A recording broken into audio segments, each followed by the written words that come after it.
Tonight we wander into the hush of a forgotten monastery, somewhere between the 12th century and your wildest idea of what candlelight smells like. It's late, and the only thing louder than the silence is the tiny crackle of a wick giving up the last of its courage. You're standing there barefoot, and the floor is cool stone, worn smoother than reasoning.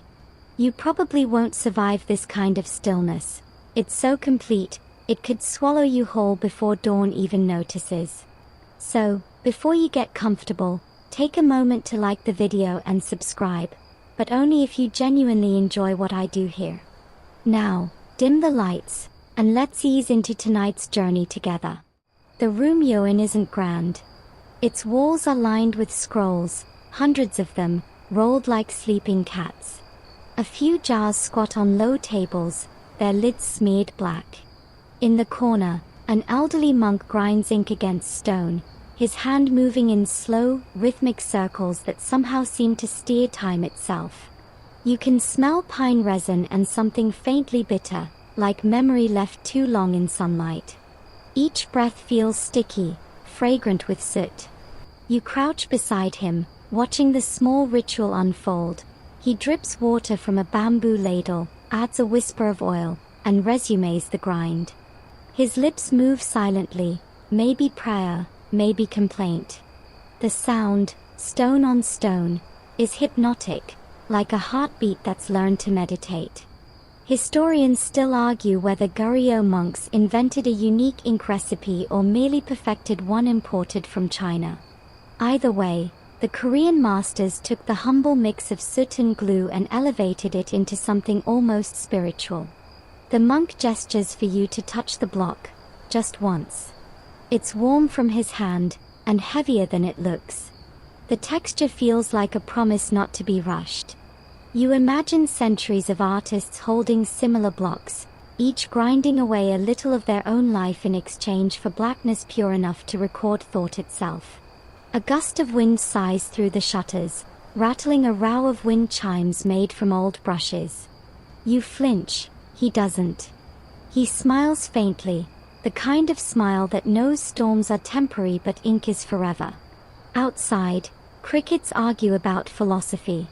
Inside, your guide finishes a batch of ink, pours it into a mold shaped like a lotus, and sets it aside to dry. The air hums with the faint tang of burnt pine, a perfume older than your country's oldest library. Here, ink isn't just a tool. It's the physical embodiment of patience. The Goryeo monks called it meok, and they believed each stroke carried both the artist's skill and their moral state. You could say ink was their personality test, only messier. A bold, overconfident line revealed ego. A faint, hesitant one showed fear. Somewhere between those extremes lived balance, and finding it could take a lifetime. You wander past the low shelves, where scrolls lie like sleeping memories. Some are poetry, others, Buddhist sutras written so precisely they look printed by divine bureaucracy. There's a story whispered among the monks, that one calligrapher achieved such perfection his letters began to glow faintly in moonlight. Historians shrug and blame phosphorescent dust, but the story persists because we all secretly want our art to outshine reason. You lean closer to one of the manuscripts, its edges brittle as caramel. The characters flow effortlessly, as if written in a single breath. You trace the air above them, afraid your touch might crumble history. The monk watches you and mutters something that might translate to careful, these letters bite. You smile, he doesn't. That's his joke. In another corner, younger monks practice on blank sheets. Their postures are identical, spines straight, wrists loose, but their results wildly differ. One boy's strokes look like timid ants, another's, like furious lightning. The master walks among them, correcting not their hands, but their breathing. The ink will not obey a restless heart, he says. You consider using that as your next motivational quote, maybe with an aesthetic font over a mountain photo. You ask, quietly, why they make ink instead of just buying it. The old monk chuckles, shaking his head. Store-bought ink dies young, he says, dipping his brush to illustrate. It looks black, but it has no soul. And sure enough, when he writes a single character beside one made from his own handmade batch, the difference is visible even to your modern, over-caffeinated eyes. One line shines dully, the other breathes. He tells you that each ink block takes weeks to make, carefully ground, dried, and polished with sesame oil. Sometimes, they carve poems or dragons into the surface before it hardens. These blocks are both art and currency.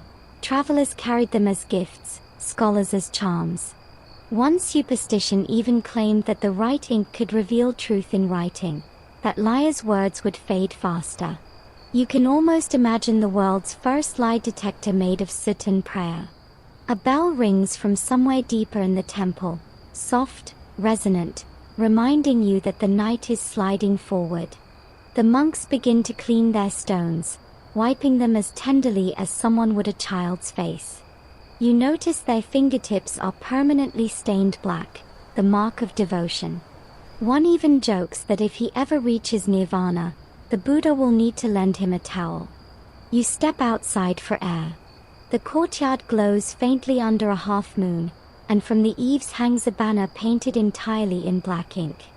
Against the pale night, it looks alive, like a strip of sky someone folded and forgot to return. The mountains beyond shimmer faintly, outlines softened by mist. Somewhere, a night bird calls, a long, descending note that sounds suspiciously like the sigh of a man realizing his brush has just run dry.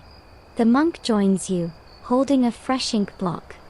He places it in your palm, his gaze steady. The ink remembers, he says. And for a second, you believe him.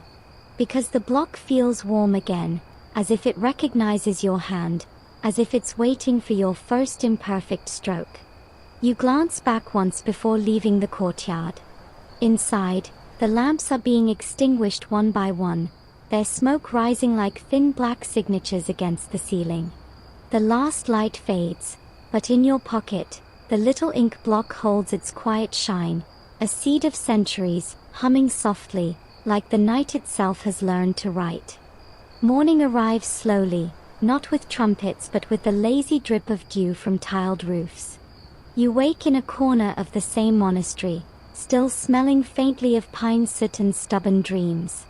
The ink block the old monk gave you sits beside your bedroll, its black sheen soft as velvet. You pick it up, and it feels heavier now, like the night condensed into a single idea. You stretch, bones popping in protest, and follow the faint aroma of burning oil down the hall. Inside the workshop, the monks are already at it.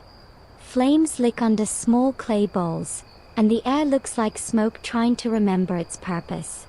Here, in the heart of this quiet chaos, you finally witness the birth of black. A young monk crouches near a wide copper pan. He feeds pinewood chips into a fire that burns low and steady, careful not to let it flame too high. Over the top, a flat tile rests like a patient lid. From the edges, you can see soot gathering, a delicate frost of midnight.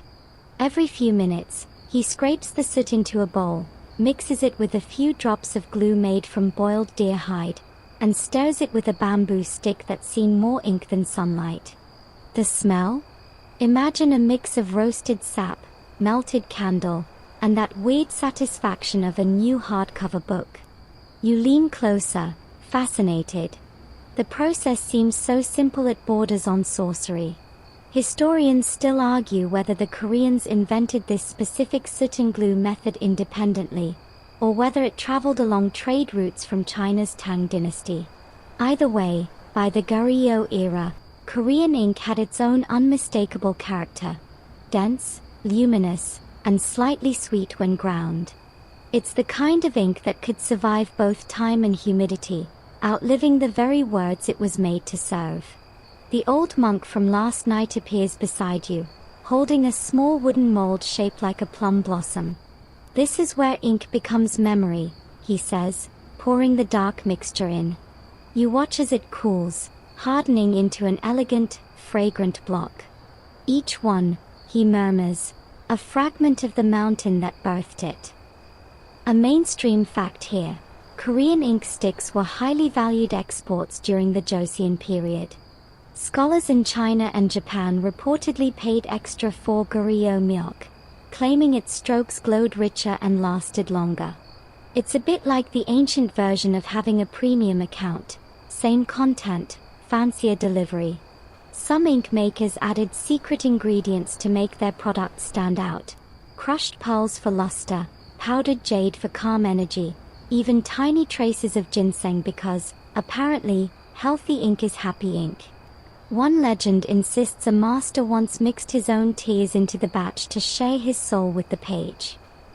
Given how stingy tears are to harvest, you can imagine it was a limited edition. The young monks line up the new ink blocks on a tray, each engraved with a character meaning virtue, patience, or clarity. You notice none say success. That would have been too modern, too loud. These artisans were more concerned with endurance than triumph, because ink was the opposite of fame. It thrived in anonymity, surviving long after names faded. The process continues rhythmically: scrape, stir, pour, cool.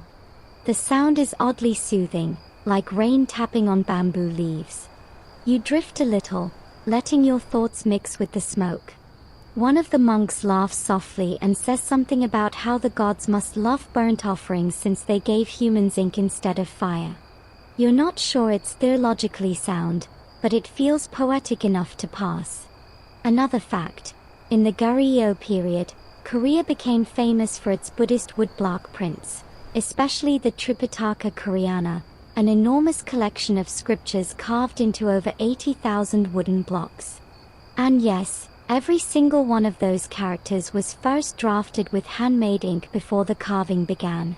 You imagine an army of monks with cramped wrists and aching backs, all united by a single belief: that perfection is worth pain.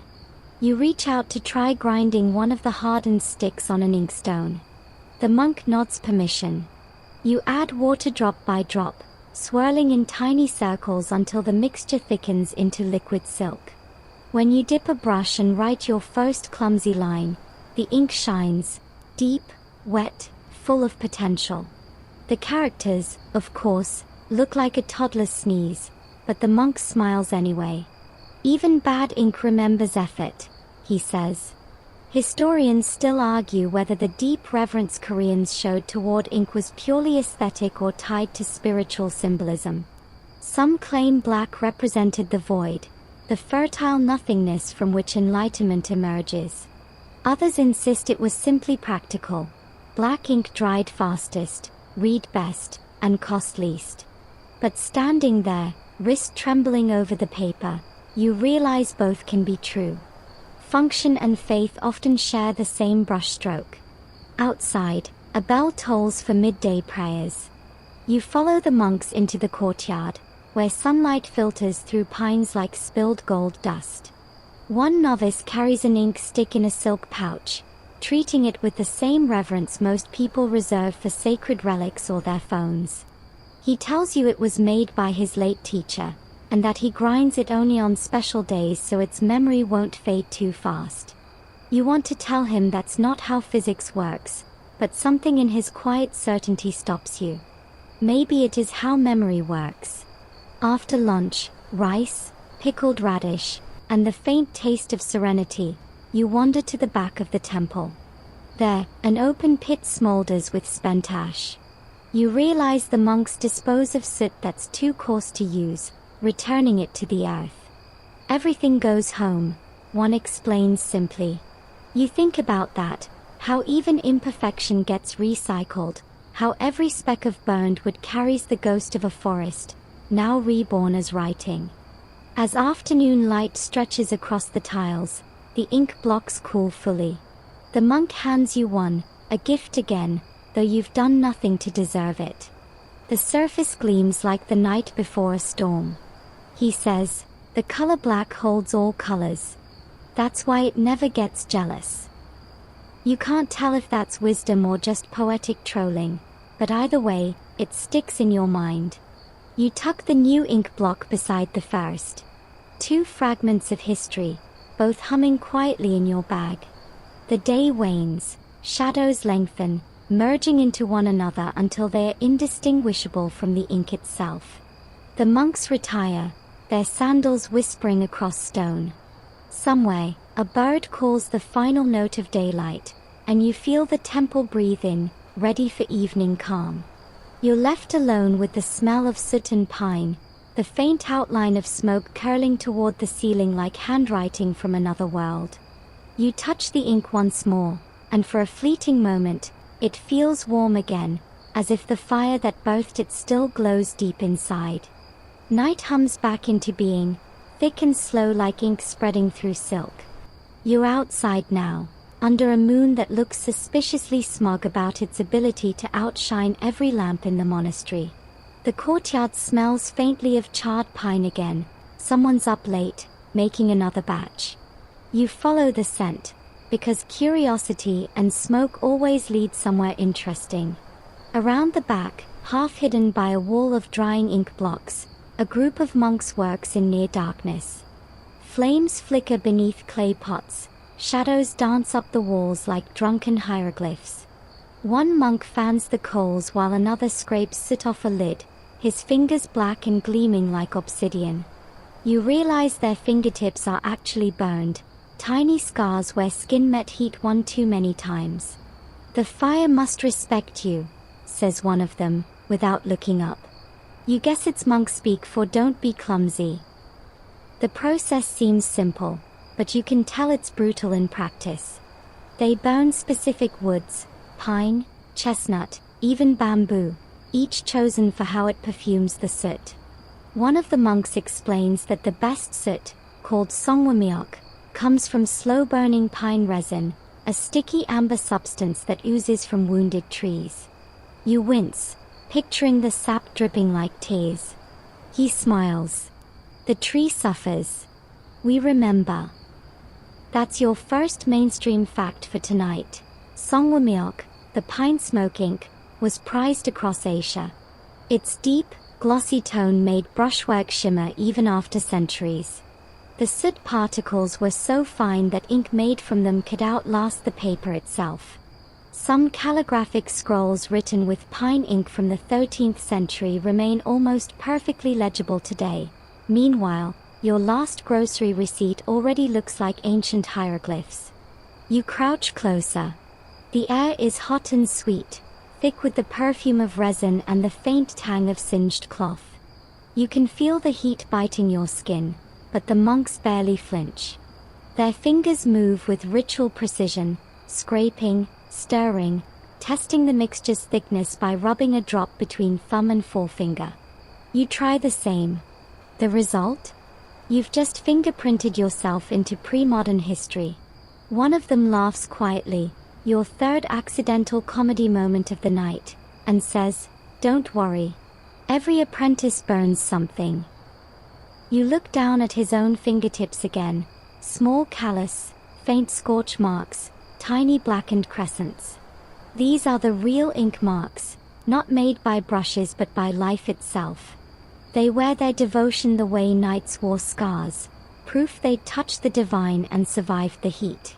A younger monk drags a bucket of water closer, the surface trembling with orange reflections. He dips his burned fingers into it, sighing. "Ink makes you patient," he says. You nod, though your patience is already halfway to bed. The older monk adds, "It also teaches humility. Fire doesn't care how wise you are." You can't help thinking that might apply nicely to comment sections too. They explain that the perfect ink demands 3 burns, one for soot, one for spirit, and one for self. The first is literal, the second symbolic, and the third, well, that's where the fingertip thing comes in. "A little pain keeps the soul awake," one says. You decide not to test that theory. Historians still argue whether this ritualized suffering was intentional or just occupational hazard. Some scholars claim monks mythologized their injuries to make tedious work seem holy. Others insist it truly was part of their meditative discipline, a slow surrender of self to craft. You, watching them glow faintly in firelight, suspect it's both. Devotion and practicality often shake hands in the dark. Hours drift by. The ink molds fill, cool, and harden.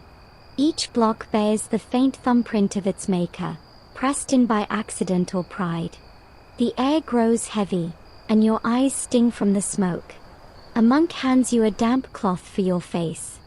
Don't cry, he teases. It's just the pine talking. He tells you about an old superstition, that those who inhaled too much soot would start dreaming in black and white, their visions sharpened but their colors gone. It sounds poetic until you realize it's probably just smoke inhalation. Still, you file it away. If nothing else, it explains why so many ancient paintings feature mist, mountains, and not a single bright umbrella.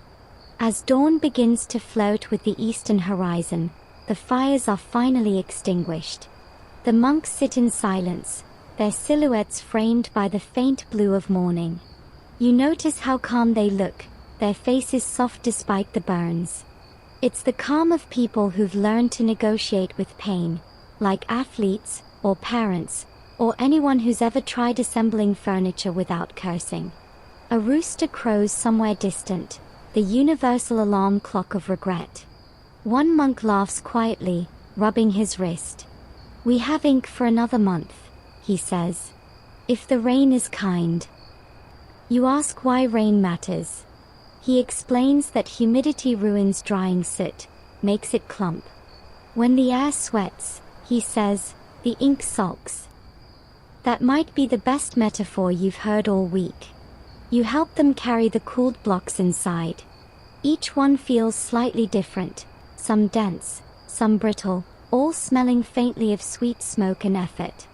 The shelves they rest on are already crowded, rows upon rows of black loaves, each marked with a symbol carved by hand: dragons, cranes, calligraphic blessings. One even bears a cat paw print.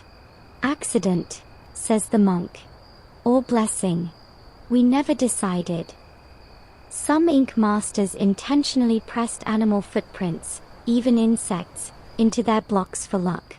They believed a creature's accidental touch carried the universe's approval.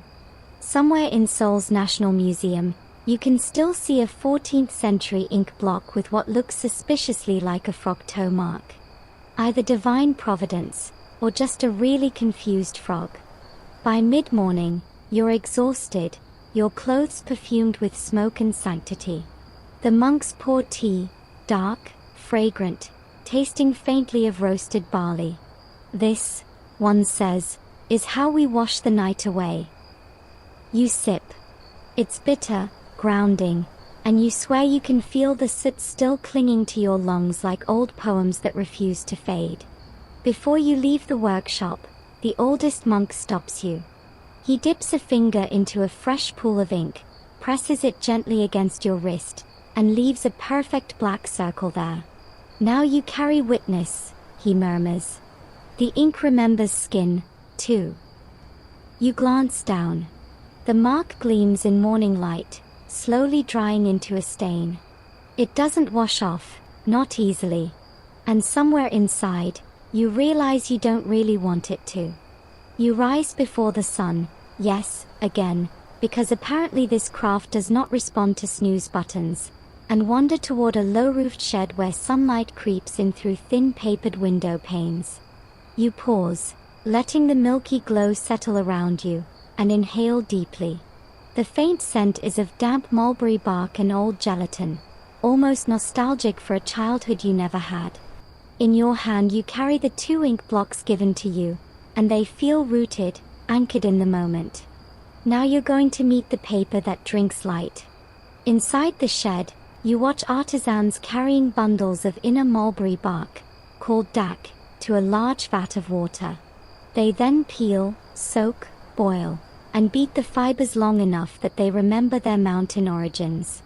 A mainstream fact: traditional Korean papermaking, known as hanji, uses the inner bark of the paper mulberry tree, native to the Korean peninsula. Wikipedia +1. You crouch beside a wiry old craftsman whose hands look surprisingly soft given the chores they've done. He gestures at the shallow pool where fibers float in silk grey water. With a bamboo screen he lifts a thin layer of this slurry, letting the fibers settle. Then, careful, he lifts it out, water dripping like a sigh, and sets it on felt mats to dry in the sun. The texture of the wet sheet feels like fog, silvery and teasing your fingertips. The paper's magic becomes clear when you pick up one sheet, slightly dry, still soft. Under your fingertips you feel the grain, you feel the fibers aligned in subtle crisscross weaves. The sheet breathes. It drinks light, absorbs the moment. Historians still argue whether the horizontal-vertical layering method, known as Weibao, was perfected in Korea independently, or borrowed from Chinese methods. Wikipedia. You remember our ink blocks. You gently place a sheet of hanji under the lamp the monks lit last night. The sheet glows, or your eyes deceive you.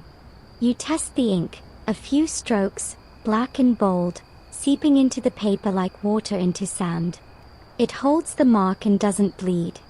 One of the artisans smiles and says the paper wants to be written on. It doesn't just tolerate the brush, it welcomes it.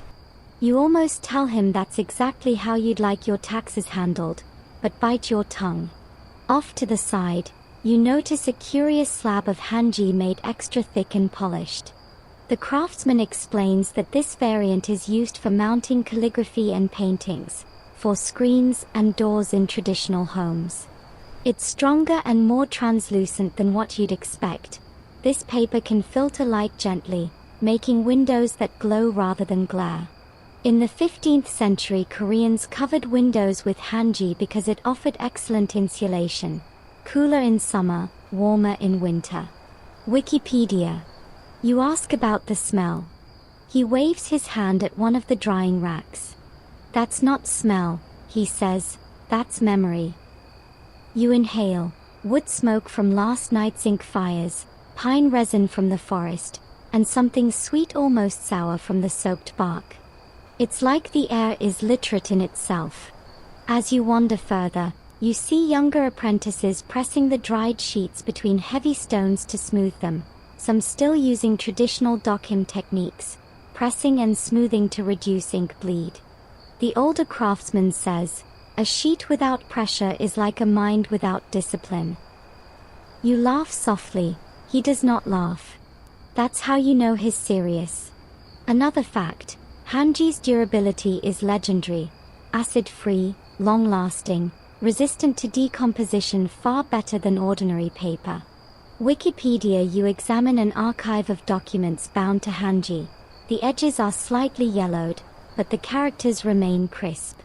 You pick up an old scroll from the corner. The paper filters light like a whisper, and you realize that the ink block you hold was meant for such a canvas. Your curiosity sharpens. The paper makers explain that the best results come when the sheet's fibers are aligned and compacted enough to receive the ink without gulping it. Else the brushstroke pulls, bleeds, protests. The hanji must be both forgiving and firm, just like anyone asking for a raise. You nod knowingly. The artisans smirk. They know you're being human. You wander to another rack, thinner sheets used for lantern covers. The translucent light glows warm and soft. It strikes you how everything here, the ink, the paper, the hushed craft, is about capturing the subtle, the quiet, the invisible first.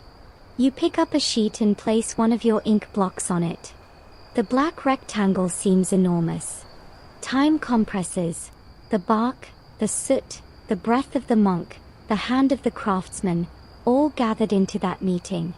Before you leave, the old craftsman hands you a slender strip of hanji, thinner than a bookmark but stronger than you'd imagine. For your journal, he says. Write your thoughts. You'll see how light settles in. You promise you will, though you're not sure your thoughts are worth remembering. But then you think, maybe they will be, if carried on the right paper. You step outside. The afternoon sun glows through the windows of the shed, turning the paper into panes of soft honey. You carry your strip, your ink blocks, your newly stained fingertips. The world beyond the shed seems louder by contrast. Traffic, phones, the hum of modern impatience. Here, in this quiet space between bark and soot, the hush is intentional. As you leave, you glance back. The screen of Hanji glows faintly in the half-shadow, as if it has absorbed every word you didn't say, every breath you took. And you realize, paper isn't passive. It remembers too. The morning fog clings to your shoulders as you climb a narrow path behind the monastery. The monks told you this trail leads to the brushmaker's hut, the one who supplies every scribe within 50 valleys. You half expect a shop sign reading Ye Olde Ink Brush Emporium, but no, just a creaking door, a low roof, and the smell of animal hair and sesame oil. You step inside, and immediately the air changes, warmer, denser, humming faintly with bristle and breath. You're here to meet the brush that breathes.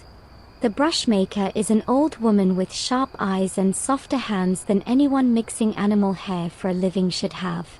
She greets you with a curt nod and returns to her workbench, where she's aligning tufts of hair like soldiers at attention. A shallow bowl of water sits nearby, reflecting the morning light, and beside it a small mountain of trimmed bamboo rods. Each brush, she says, is a conversation between animal and plant. You ask where the hairs come from, expecting something mundane like horse. She laughs, a dry, smoky sound, and lists them off. Rabbit for smooth flow, deer for firmness, weasel for precision, and even goat for soft gradation. Each hair remembers its former life, she adds, twirling a bundle between her fingers. That's why no two brushes ever paint the same mood. You imagine a moody goat brush refusing to cooperate on Mondays. A mainstream fact, Korean calligraphy brushes, pill, were prized for their versatility and subtle flexibility. Unlike many Chinese styles emphasizing rigid control, Korean calligraphers sought rhythm, a living pulse in every stroke. It's why their lines often look like dancing breath rather than written order. The brush, in other words, wasn't merely a tool. It was a partner. You watch as she inserts the gathered hairs into the hollow bamboo handle, using thin silk thread to tie and glue them in place. The tip narrows into a perfect point, almost trembling. She tests it on a scrap of hanji, dipping it into the same black ink you helped create 2 nights ago.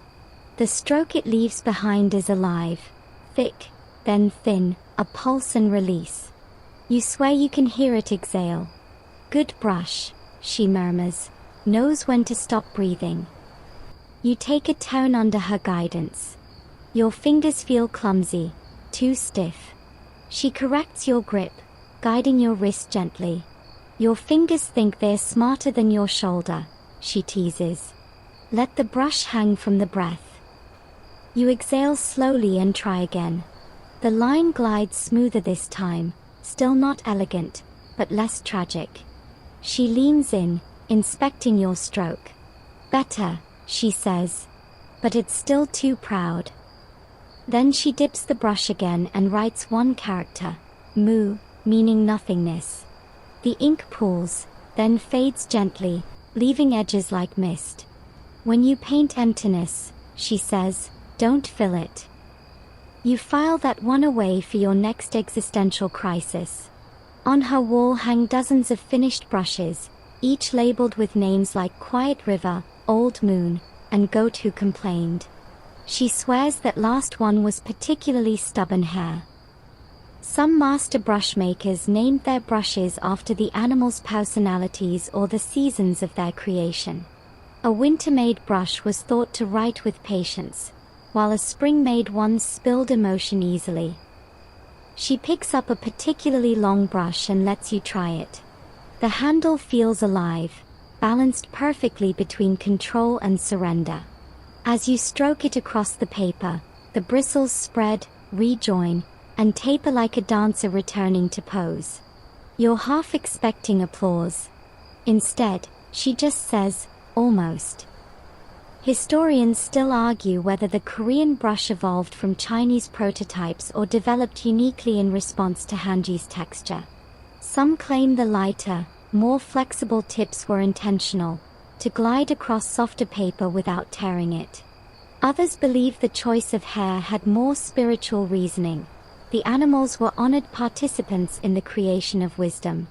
You're not sure who's right, but it's hard to imagine enlightenment without at least one rabbit contributing. The brushmaker moves to another task, polishing bamboo handles with sesame oil until they gleam golden under the morning light. The scent fills the room, earthy and warm. She hands one to you, fresh from her bench. Try writing your name, she says.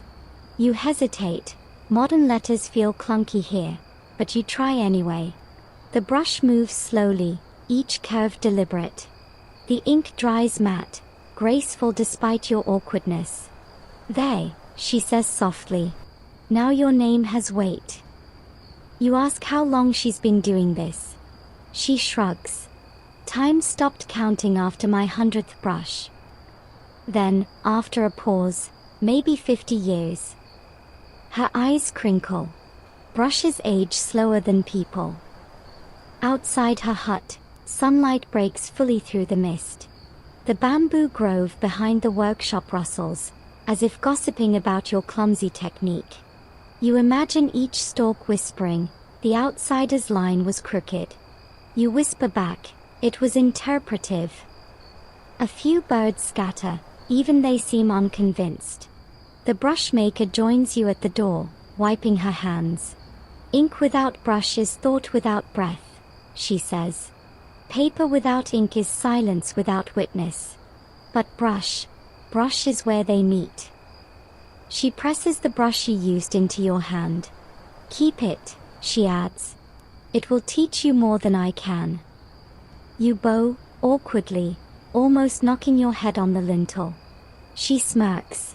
Careful, she says. The brush remembers clumsiness too. You step back into daylight, your new brush tucked beside your ink blocks and strip of hanji. Together, they feel like a small ecosystem, black, white, and the breath in between. Down the path, the wind moves through the pines with a whisper that sounds almost like grinding stone. The air carries that familiar scent of soot and resin, grounding you again in the rhythm of this place. As you walk, you lift the brush once more, tracing invisible shapes through the air. The line you imagine doesn't fade, it lingers, unseen, stretching out like a breath between centuries. Somewhere behind you, the brushmaker laughs softly. Don't draw air too much, she calls. It'll start expecting perfection. You smile. Noted. By the time you descend from the brushmaker's hut, the air feels heavier, gilded by humidity and politics. The monks have sent you down the mountain toward the capital, Joseon Seoul, centuries before anyone called it that, to see where the quiet craft met royal command. The road winds past terraced paddies and plum groves, the scent of damp soil rising like history exhaling through its pores. A cart rumbles past carrying bundles of scrolls, each tied with red silk. You can almost hear the bureaucratic sighs traveling with them. At the city gates, guards glance at your ink-stained fingers and wave you through. Apparently, no one suspects a spy whose cuticles look this committed. Inside the palace compound, the world feels different. Geometric, precise, humming with ceremonial authority.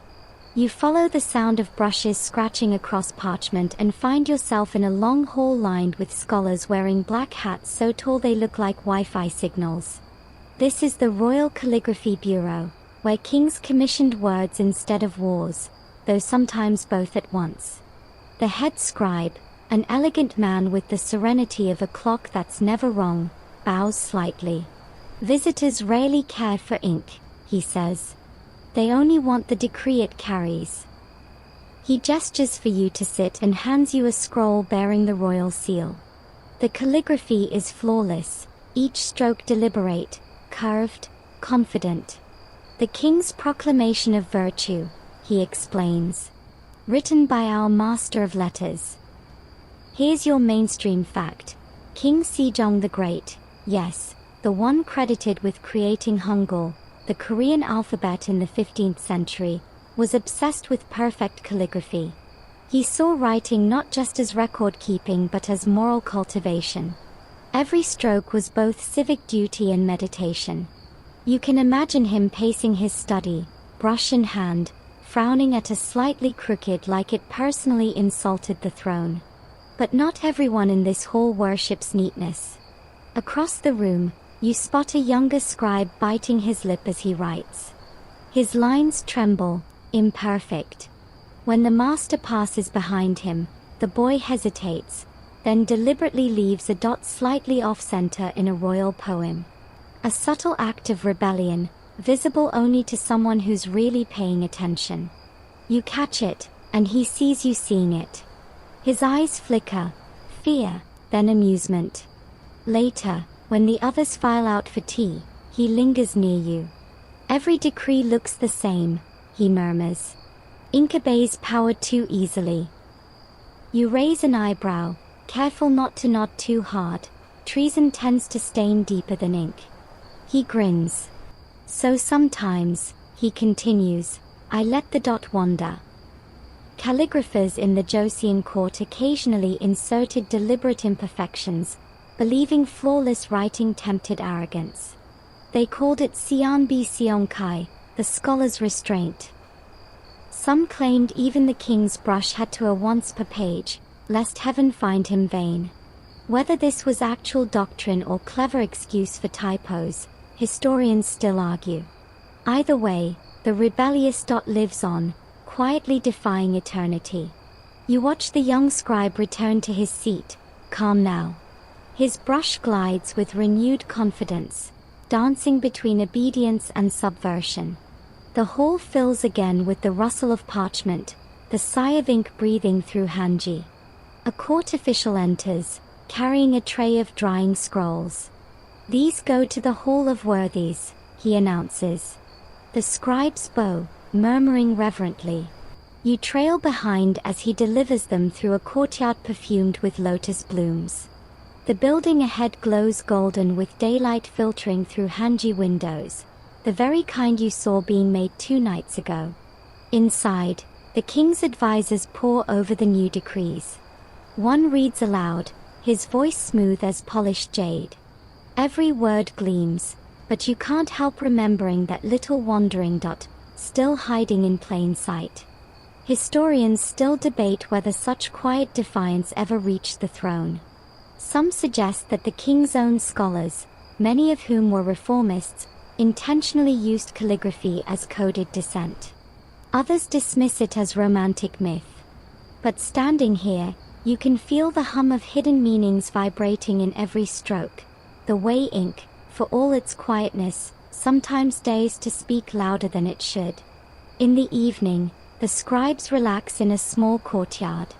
They roll their shoulders, stretch their cramped fingers, and gossip softly. One complains his inkstone cracked from overuse. Another brags that his characters impressed a visiting envoy. The young rebel pours you tea and says, "Do you think ink feels proud when it records lies?" You shrug. Probably less proud than when it records taxes. He snorts. As the lanterns are lit, you notice something beautiful. Each glow filters through hanji screens painted with poems. The light flickers across the words, making them dance, half shadow, half memory. The air smells of sesame oil and pine again, familiar as breath. One scribe begins reciting an old proverb, "A brush may bow to the hand, but not the heart." The others nod, sipping their tea. Someone adds dryly, "Unless the hand is royal." Laughter ripples around the courtyard, quickly swallowed by night. You suspect the palace walls have heard worse. When you leave, the young scribe slips you a folded scrap of paper. "Ink for freedom," he whispers, grinning.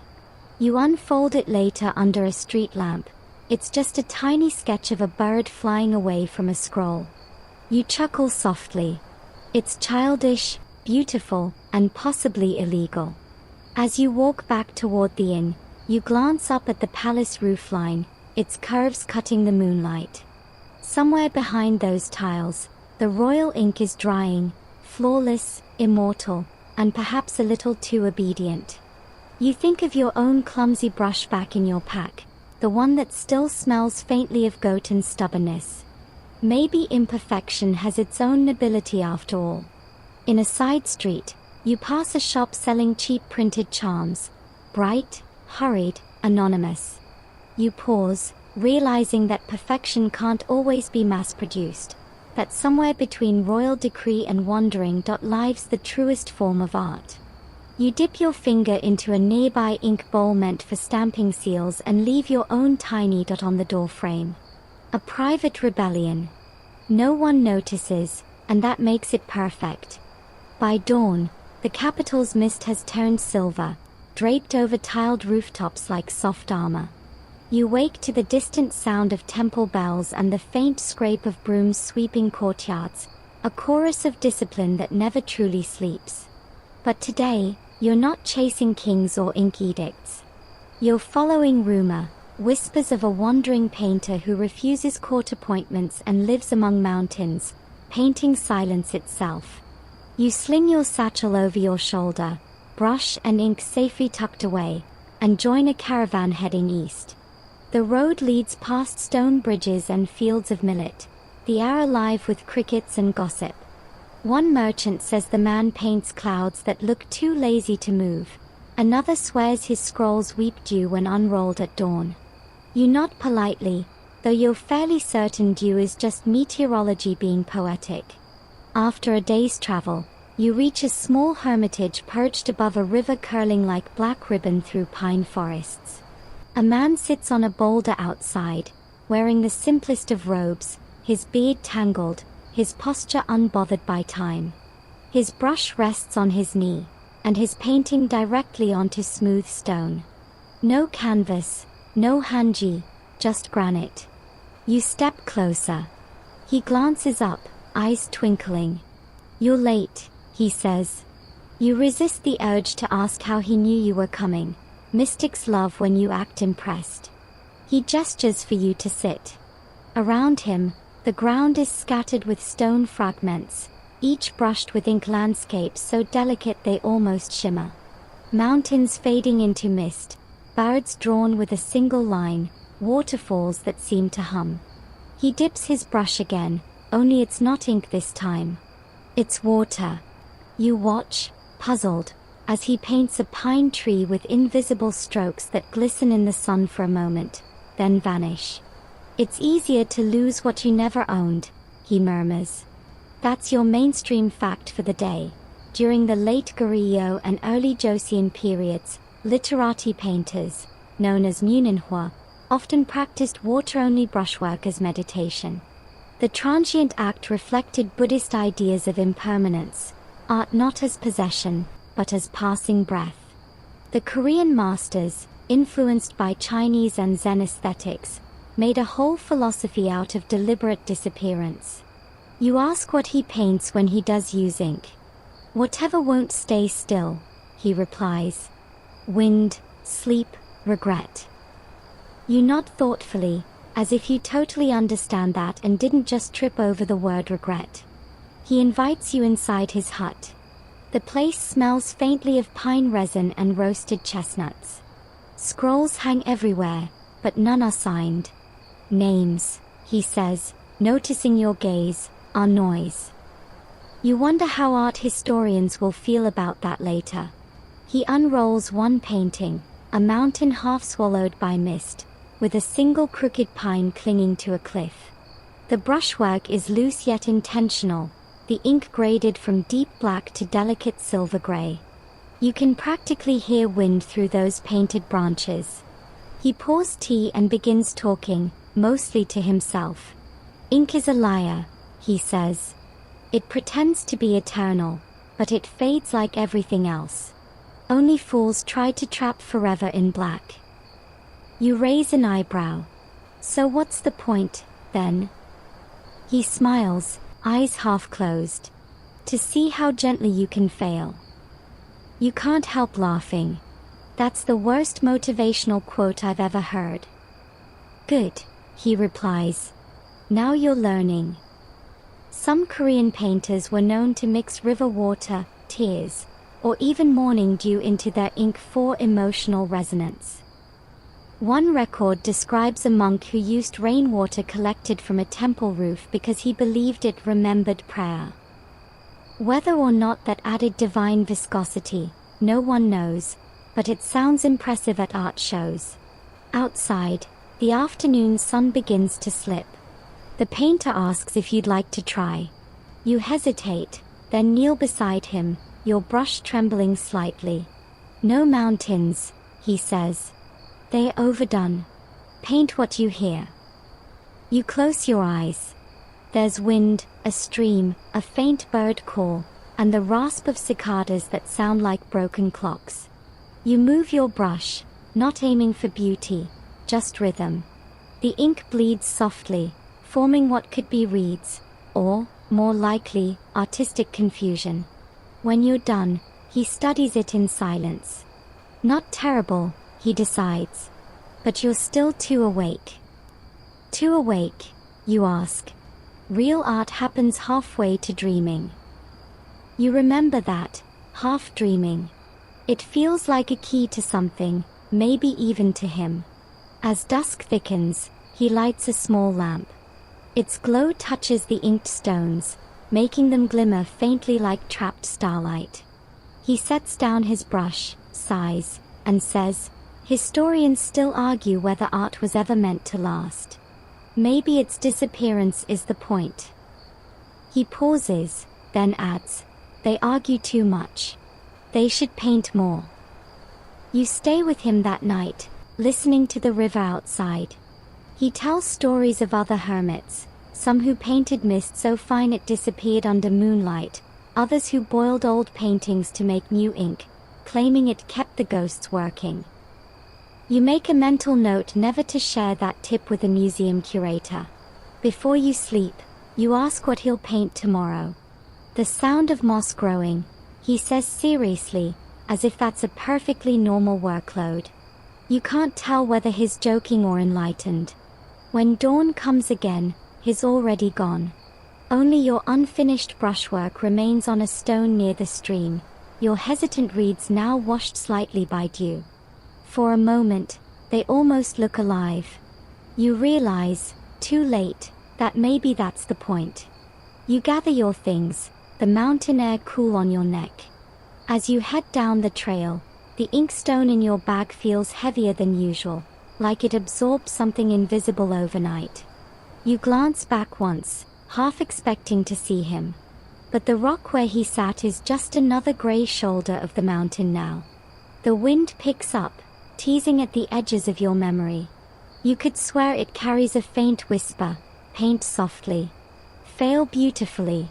The road curls southward through hills glazed with mist and yellow reeds, and by the time you reach the next valley, your pack smells entirely of ink and pine needles. The hermit's voice still trails behind you, "Fail beautifully." But now you're walking towards something entirely different. A noise, a rhythm, the unmistakable hum of a printing yard. The first sound you notice isn't hammering or shouting, it's brushing. Dozens of wide, soft brushes sweeping across wooden boards, each stroke revealing words carved in reverse. You've arrived at a jijangso, a royal printing workshop where monks, artisans, and half-sleeping apprentices turn carved blocks into pages that breathe ideas into the world. The courtyard smells of charred wood, paste, and a faint tang of soy smoke from the communal kitchen. A master carver greets you with a nod. His fingers are ink-stained black up to the second knuckle, his nails trimmed flat as if afraid of accidental punctuation. "You want to see ink multiplied," he says. "Come." He leads you to a workbench where a freshly planed pearwood block gleams under lamplight. The carvers are cutting lines of characters backward, a strange mirror of meaning. You lean closer and realize how impossibly fine the strokes are, thinner than hair, yet deep enough to hold ink. Each block, the master says, is one conversation between writer and tree. Here's your mainstream fact. Korea was home to the world's oldest known movable metal type printing system, centuries before Gutenberg's press. But long before metal, the artisans used woodblocks to print entire sutras and manuals, most famously the Jikji, printed in 1377, which still holds the world record as the earliest surviving book made with movable type. The idea that ink could multiply truth, rather than simply decorate it, began here. One apprentice brushes ink onto the carved board using rhythmic strokes, then carefully presses a sheet of hanji over it. He rubs the back with a flat pad, lifts it, and thou it is, an immaculate page, every line crisp and breathing. The ink seems alive, each syllable slightly raised under the light. You ask how long it takes to carve a full block. The master smiles grimly. Longer than a scholar's patience, shorter than enlightenment. Which sounds suspiciously like forever. Around the courtyard, you notice how every artisan moves in quiet harmony. One spreads sheets to dry, another grinds ink, another polishes boards with rice bran. It's like a symphony conducted by exhaustion. You catch sight of a small ink bottle labeled Batch 14, and remember the monastery's recipe: soot, glue, and salt.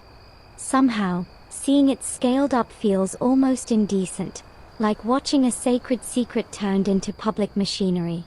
In some Korean printing workshops, artisans used to whisper short prayers to the wooden boards before inking, believing that wood had memory.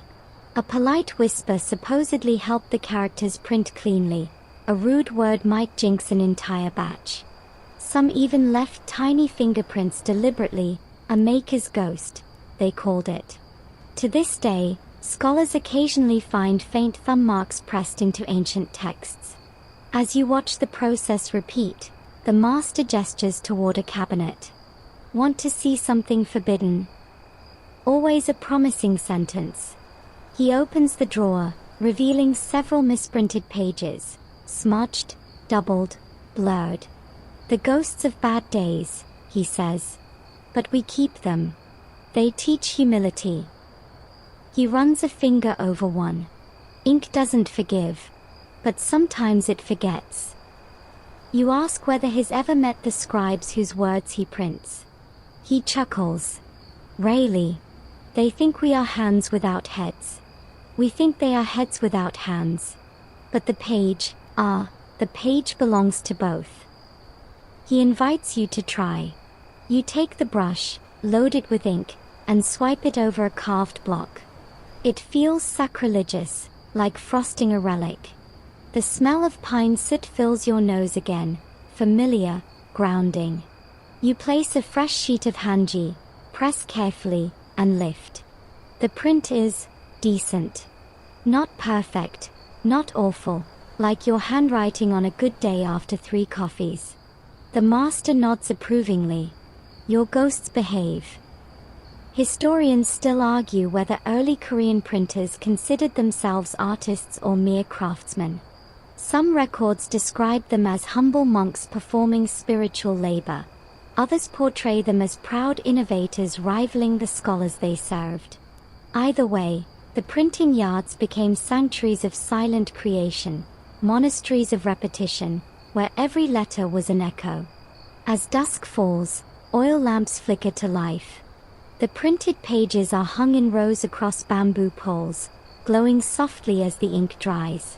You walk between them like through a forest of paper ghosts, the faint scent of sesame oil and ash filling your chest. A small child runs past, nearly colliding with you, her hands covered in ink.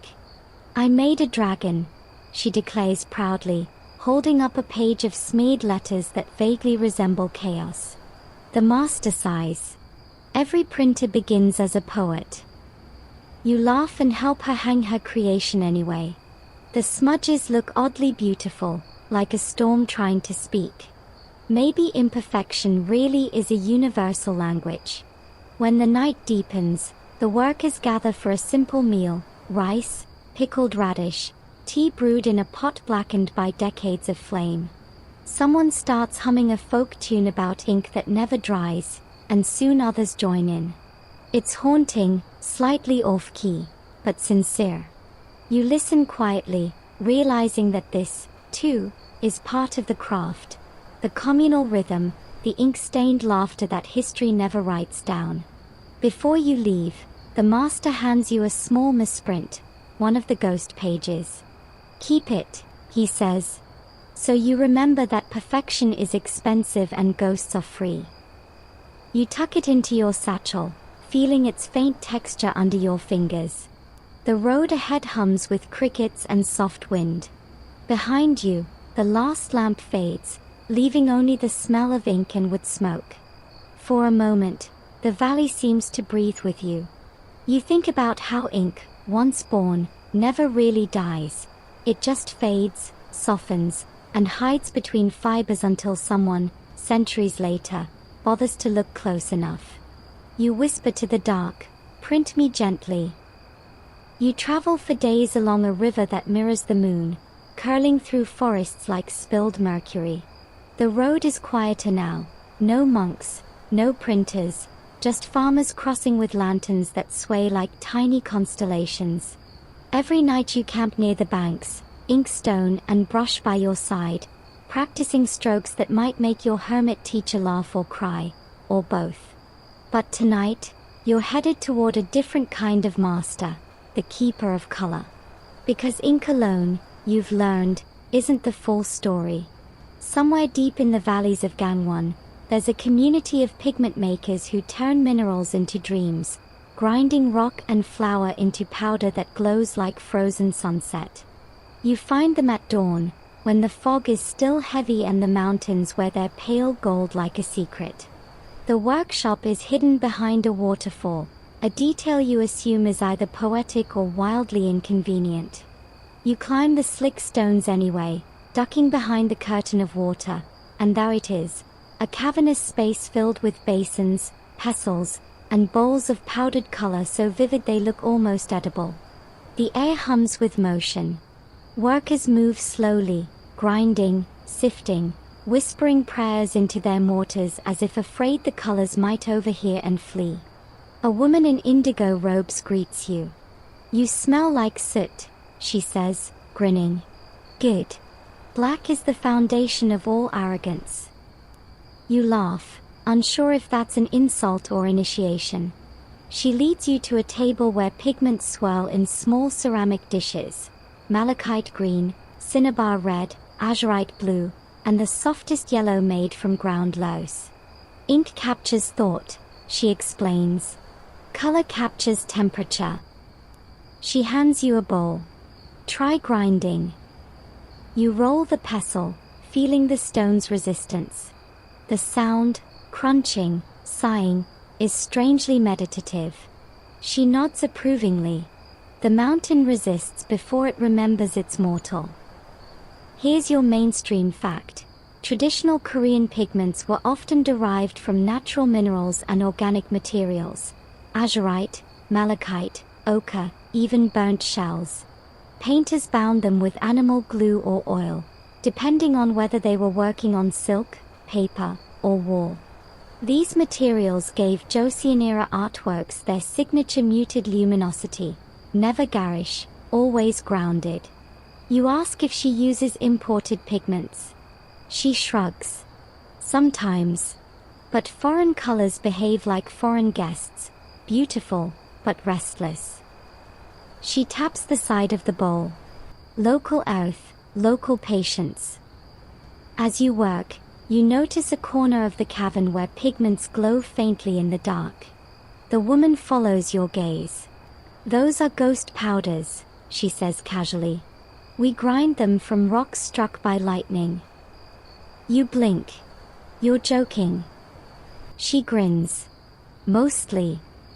Certain pigment makers did indeed collect stones from sites struck by lightning or near old temples, believing that thunder imbued minerals with spirit fire.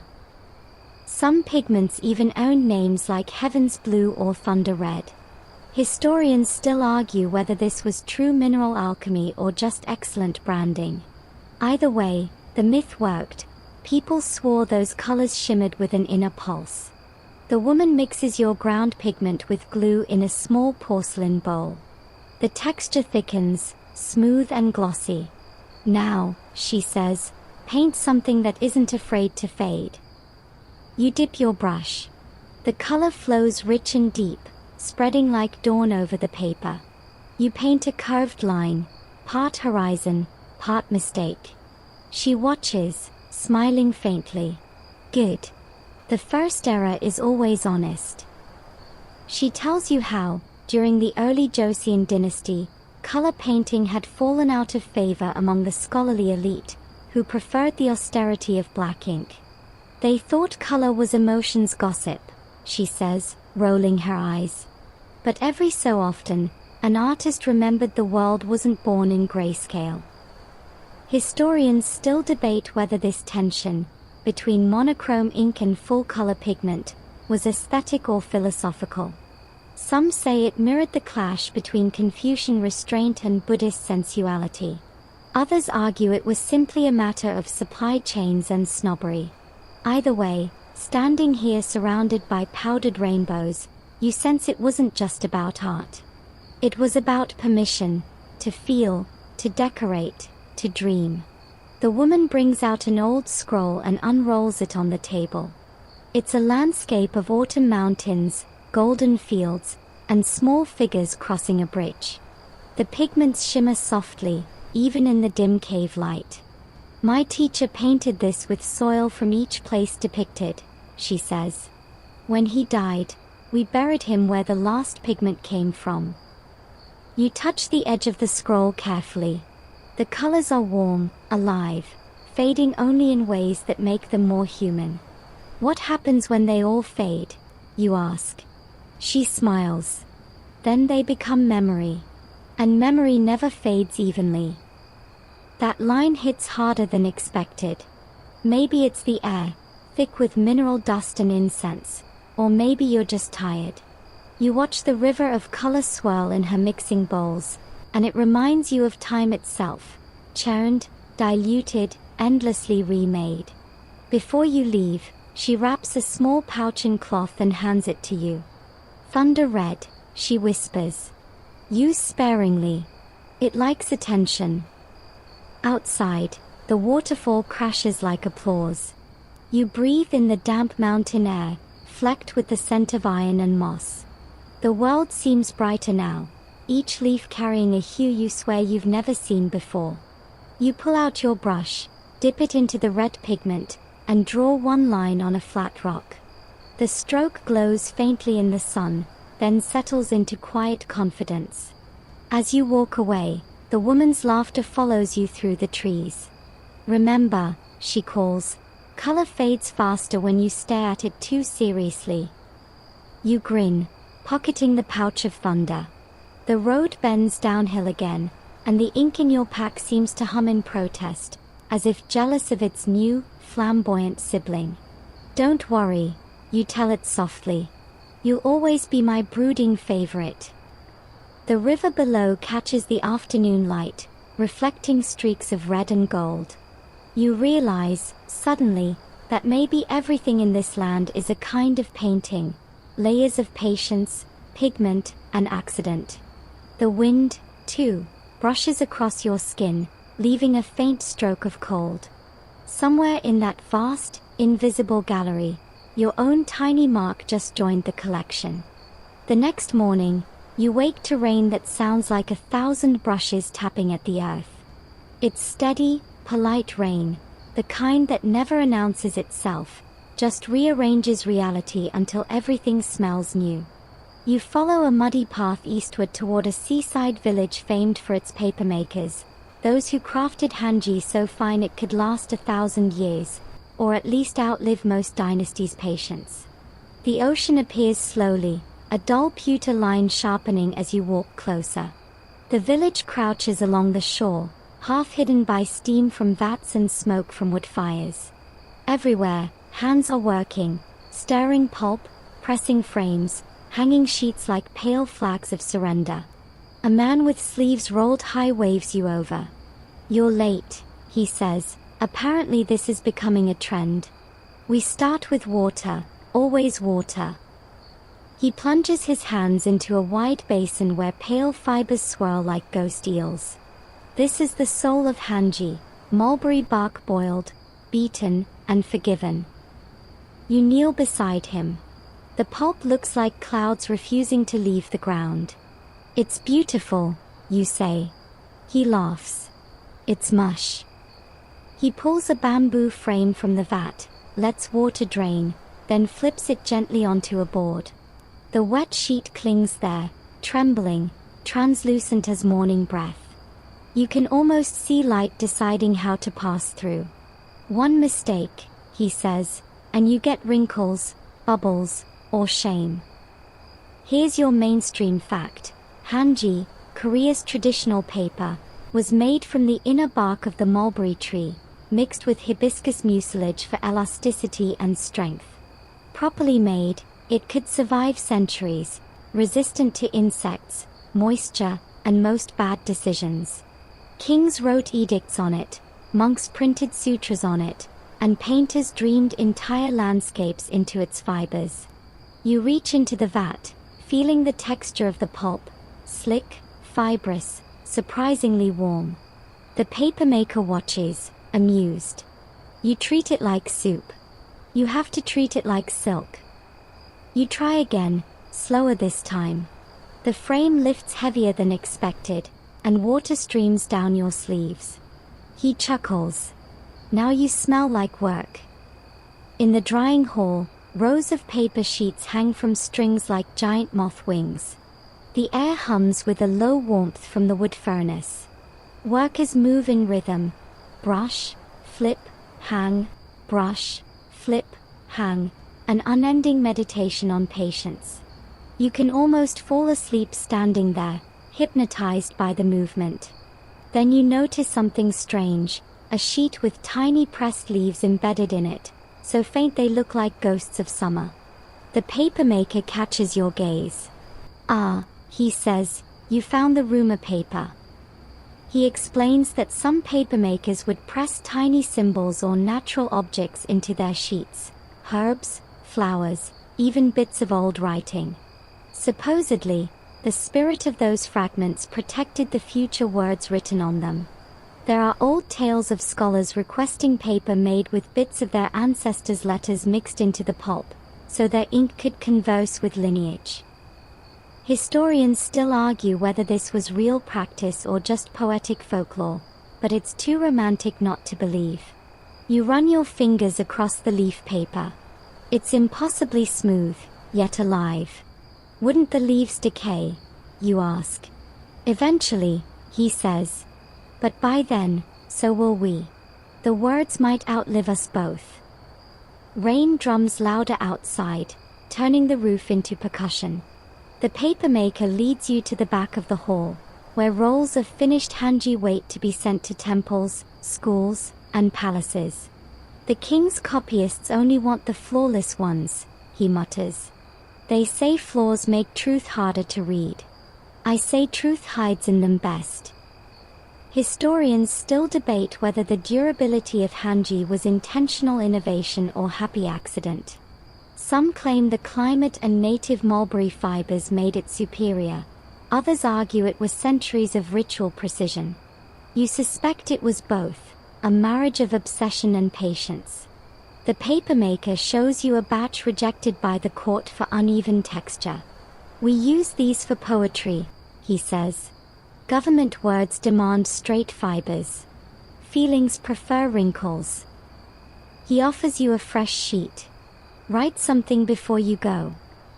You dip your brush in the last of your thunder red pigment. The first drop lands on the page like a heartbeat. You write a single word, breath. It spreads slightly, blooming into the fibers as if inhaling. The papermaker leans in, nodding. "Perfect mistake," he says. Outside, the rain eases to drizzle. You walk toward the shore, the paper still drying in your hand. Waves slap against black volcanic rocks, hissing softly. You find a flat stone and sit, the ocean stretching gray and infinite before you. You think of everything that's passed through your hands: soot, hair, wood, pigment, pulp. All of it fragile, all of it stubbornly enduring. You wonder whether art was ever meant to last forever, or if its strength lies precisely in its fading. Beside you, an old fisherman mends his net, humming a tune older than the village itself. He glances at your paper and nods approvingly. "Writing the sea?" he asks. "Maybe," you say. "It's still deciding." He laughs, revealing a smile full of history. "Then write fast." The sea edits without warning. The sky clears enough for a brief shimmer of sunlight. The hanji glows, thin and alive between your fingers. You hold it up to the light, and for a moment, the fibers look like rivers, tributaries of effort flowing toward something greater. You fold it gently, tucking it into your satchel beside the ghost print and thunder red pouch. As you rise, the tide creeps closer, foam tracing your footprints before they can commit to memory. Somewhere behind you, the papermaker shouts, "Don't forget, if your paper wrinkles, it's just laughing at you." You smile without turning. "Good," you mutter. "I like a paper with opinions." You leave the coastline behind, trudging inland toward the mountains again. The air sharpens with altitude, the sea salt traded for pine needles and cold mist that bites at your cheeks. The path winds past ruined shrines and moss-slicked stones, until you find the temple the papermaker mentioned, the one where, according to rumor, they once hid books from the fires of war. By the time you reach it, twilight is smudging the horizon. The place looks abandoned, sagging roofs, prayer flags half-rotted, doors hanging from rusted hinges. But the scent of smoke and boiled rice tells you someone still lives here. You knock. A voice croaks from inside. "If you're selling charms, we're out of faith." You step in anyway. A small, wiry monk sits beside a brazier, stirring a pot of something beige and unidentifiable. His head gleams in the flicker of firelight, his robe patched like a quilt of patient repairs. "You came for the library," he says without looking up. "Library?" you ask, as though you hadn't walked half a kingdom for exactly that. He gestures with his spoon. "Follow the rats." Down a narrow corridor, you find a trapdoor camouflaged under mats.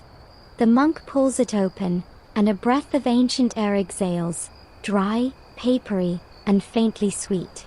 You descend a creaking ladder into a low chamber lined with clay jars. Hundreds of them. "Rice jars," he says, lowering himself after you. "Best place to hide something precious. People expect food, not words."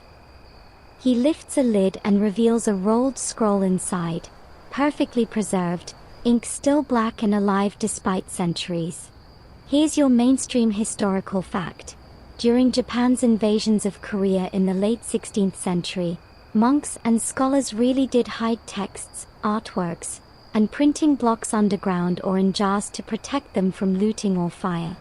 The most famous example is the Tripitaka Koreana, over 80,000 wooden printing blocks, painstakingly carved with Buddhist scriptures and stored safely in Hansa Temple, surviving centuries of conflict and humidity.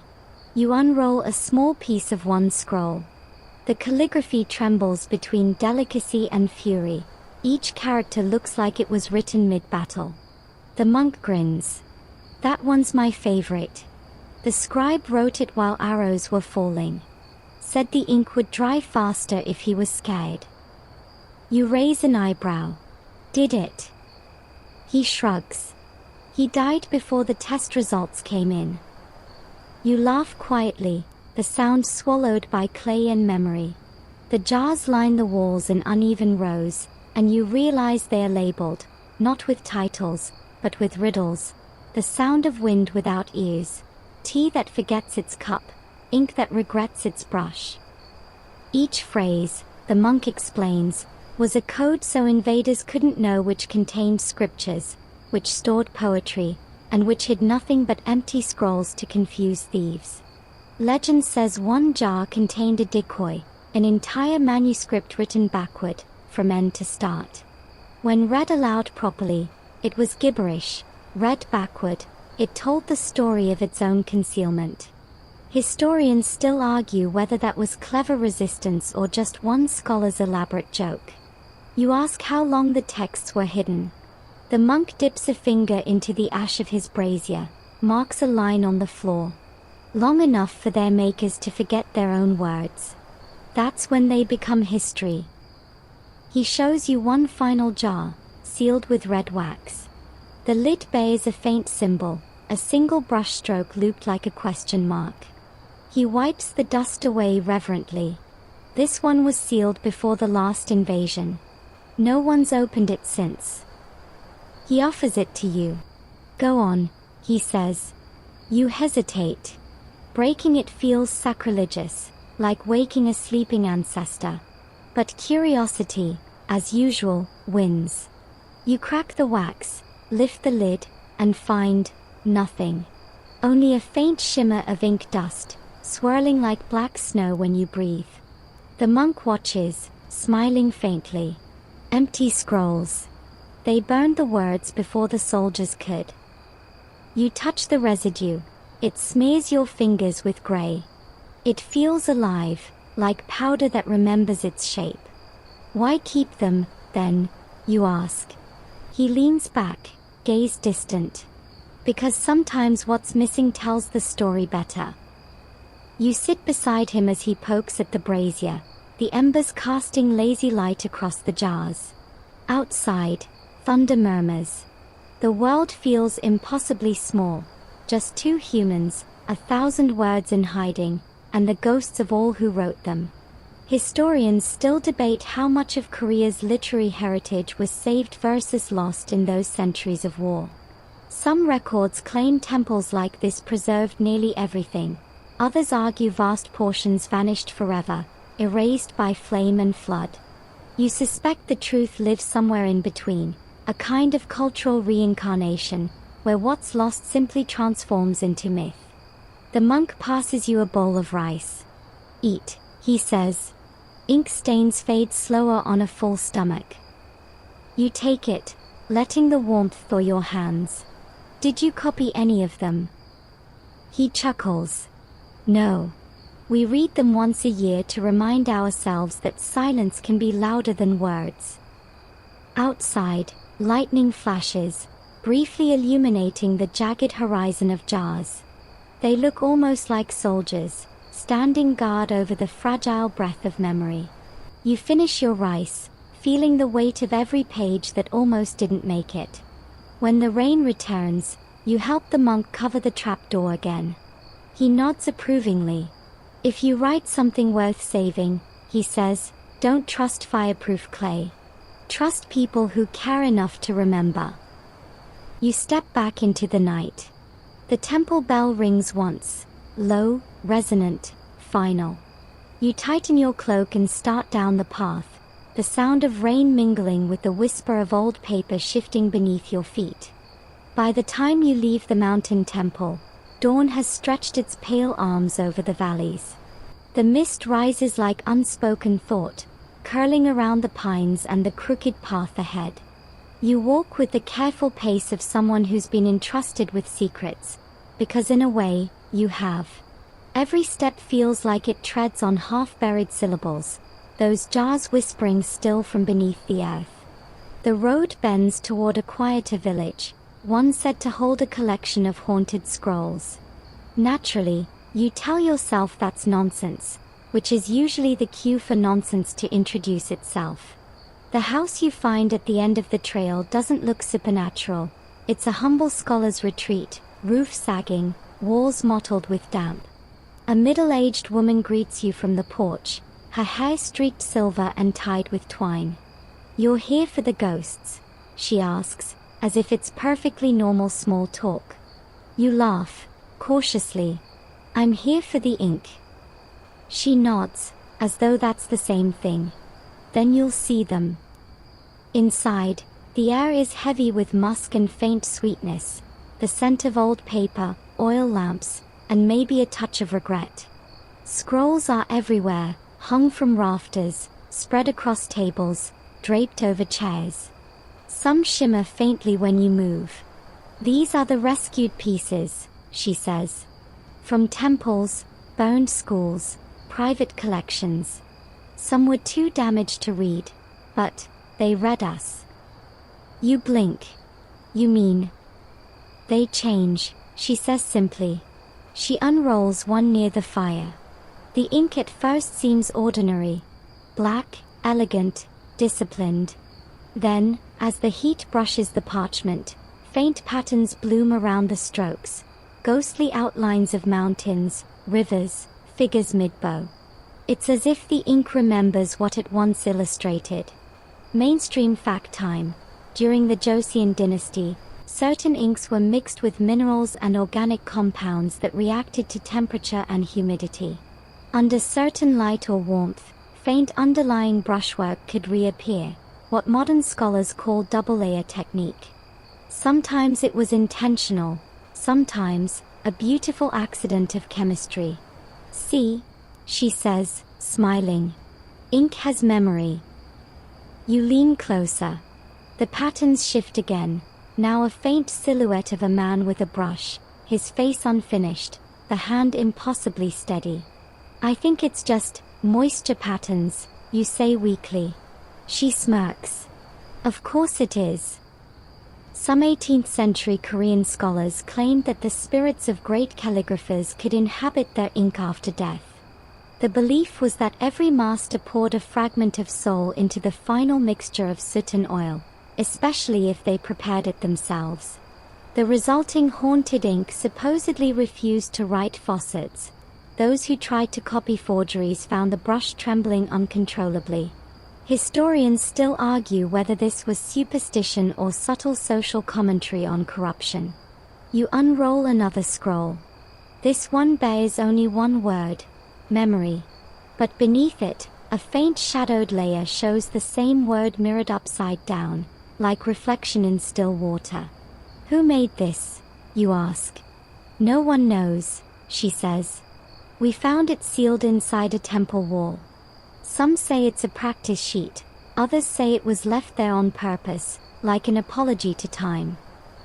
The air shifts as the fire crackles. The ink gleams, deep and wet despite its age. You realize you're holding your breath. Careful, she warns softly. It listens. You glance up. To what? To you. Ink doesn't like silence, it expects words. You decide not to ask more. Instead, you take out your own scrap of hanji, the one with the word, breath, still faintly visible. The edges have curled from humidity. You place it beside the haunted scroll, and for a heartbeat, the black strokes seem to align, as if the old ink and yours are conversing across centuries. See, she whispers. It remembers family. Outside, wind rattles the shutters. The faint shapes on the scroll ripple again, mountains collapsing into waves, waves dissolving into characters you almost recognize. You murmur, is it dangerous? Only to those who forget what they write. There's a saying she mentions, one from the old calligraphers' guilds: ink is truth condensed, lies diluted. It was both a metaphor and, apparently, a literal warning. You imagine a scholar trying to forge a document, his brush refusing to cooperate, the strokes veering off into honest confession instead. You can't decide if it's comforting or horrifying. Historians still debate whether some of these reactive inks were chemical accidents or deliberate mysticism. Some argue they were simply mixtures gone wrong. Others insist they were coded messages, revealing meaning only to those who knew the right ritual: heat, breath, or moonlight. You like that idea, the universe rewarding curiosity with revelation. The woman offers you tea, dark, smoky, tasting faintly of plum and rain. You'll leave before sunset, she says, not a question. Because of the ghosts, you tease. Because after dark, she says, the ink begins to dream again. And it dreams in reverse. You glance at the nearest scroll. The figures within it seem to tilt slightly, like they are aware of your heartbeat. Reverse. Back to the moment it was made, she murmurs. And if you're still here when that happens, it might think you're part of it. You laugh nervously but pack your things anyway. The air is growing colder, heavier, as if the parchment itself is exhaling around you. Before you go, you turn to her. Why keep them if they're so strange? She looks at the scrolls like old friends. Because history isn't supposed to behave. It's supposed to haunt. You step outside, the door closing behind you with a sigh. The sky is violet now, clouds stretch thin as silk. For a moment, you swear you see faint brushstrokes in the horizon itself, ink lines too vast for any hand to have drawn. You blink, and they are gone. Only the wind remains, smelling faintly of smoke and memory. Morning again, and the world has traded mist for motion. Roosters argue with each other across alleyways, vendors shout prices for radishes, chestnuts, and gossip. You've left the mountains behind and found your way into a market that looks stitched together from 100 lives. This is Hwagi Market, or what remains of it, part modern stalls, part ancient persistence. The first thing you notice is sound. It's alive here. Coins clatter, children chase dogs, steam bursts from food carts. But beneath it all is a subtler rhythm, grind, scrape, tap. It comes from a narrow lane off the main path, where a faint smell of pine smoke and ink lures you like a scent from memory. You follow it to a stall so small it could hide behind a shadow.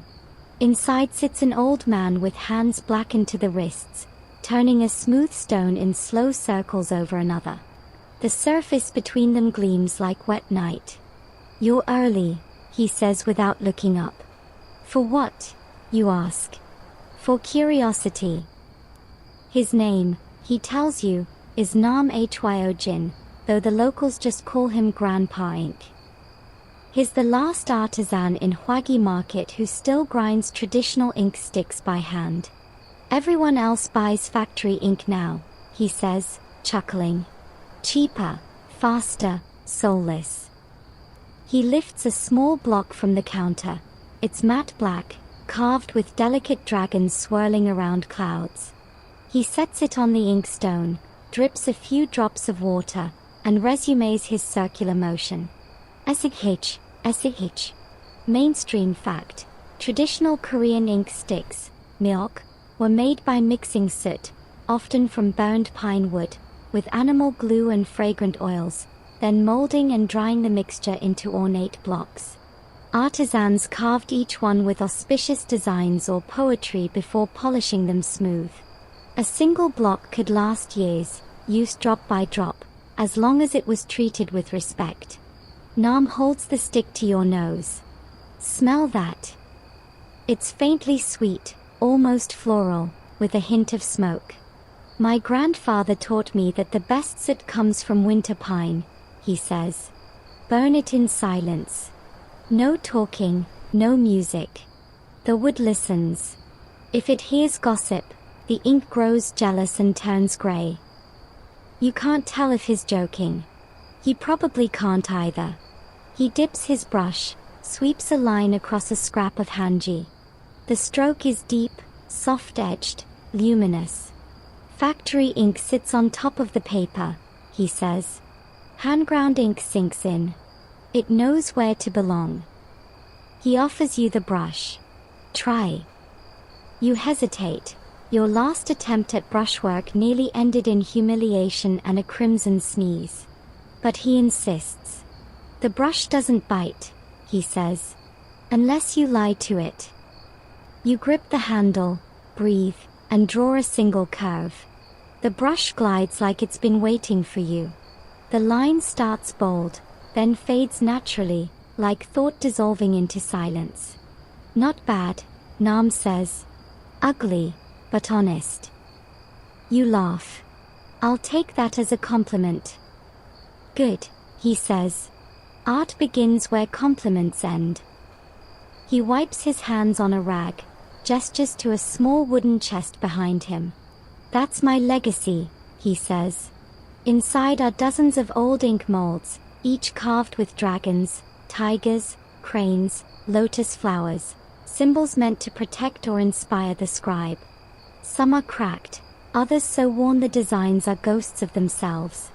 One legend claims that during the late Joseon era, artisans hid secret love letters or coded prayers inside ink blocks before drying them. When the block was finally ground down years later, the message, scratched faintly into the core, would reappear as the last trace of ink. Historians still argue whether any of these hidden messages have ever truly been found, but it's a romantic enough myth that some collectors still break old sticks open to check. Nam reaches for one mold, thumb brushing the carved edge of a phoenix. This one's my mother's, he says. She made ink through the war. Sold it to monks, soldiers, even spies. She said ink doesn't care who uses it, it only remembers how. He hands you a small stick, wrapped in rice paper. This is the last batch I'll make, he says. My hands are forgetting. You unwrap it carefully. The block gleams with faint gold dust along its carvings.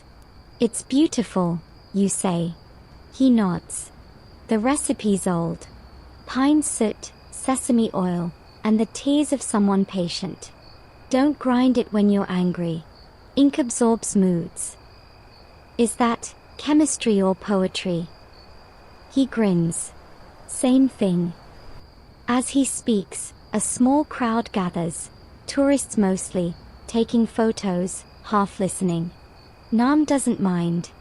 He simply keeps grinding, his rhythm steady, unbothered by the flashing phones and the drone of the market. The sound of stone on stone fills the air, ancient and meditative. People ask why I still do it, he says.